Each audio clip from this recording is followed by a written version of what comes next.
Lumad nga taga Bantayan Island kinsa anak sa usa ka mananagat ang nagbinugdong nga sugbuanong nalakip sa top 10 sa 2025 bar exams. Si Luan Merundina sa report.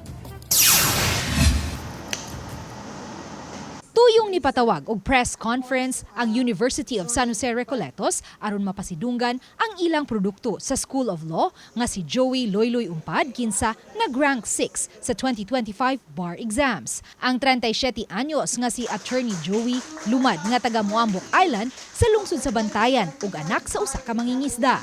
Ang kalisod sa kinabuhi sa isla nga nagsaliglang sa abot sa pagpanagat ang nahimo niyang inspirasyon aron makabot ang damgo nga mamahimong usa ka abogado. If you really have a dream, you have to work for it.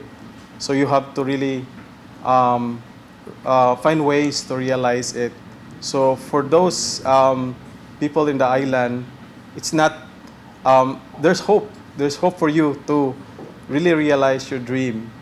Iyang gibutyag nga aron makapadayon sa pagtungha sa syudad sa Subo, nangita siya og scholarship ug nanrabaho sab isip bagger sa usa ka department store sa Colon. Human niya natapos ang kursong accountancy ug nahimong usa ka certified public accountant, karon usa na siya ka finance manager sa usa ka pribadong kompanya.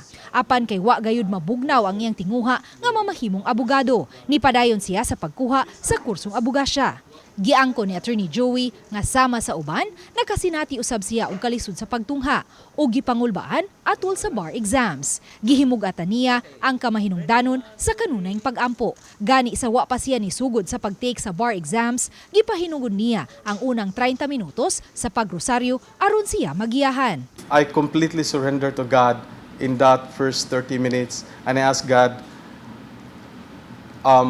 wherever your plans will be, so if you will allow me to at least open the questions, I will answer the questions based from what is in my heart and so that you will see my worth for you to be a lawyer. So that's one of my belief. Ang tanang paningkamot ug pag-ampo ni Attorney Joey nagbunga gayod. Kay siya lang ang nagbinugto nga sugbuanong nakasud sa top 10 sa 2025 bar exams human nakakuha og 91.25% nga grado. We were very hopeful, yes, to be honest.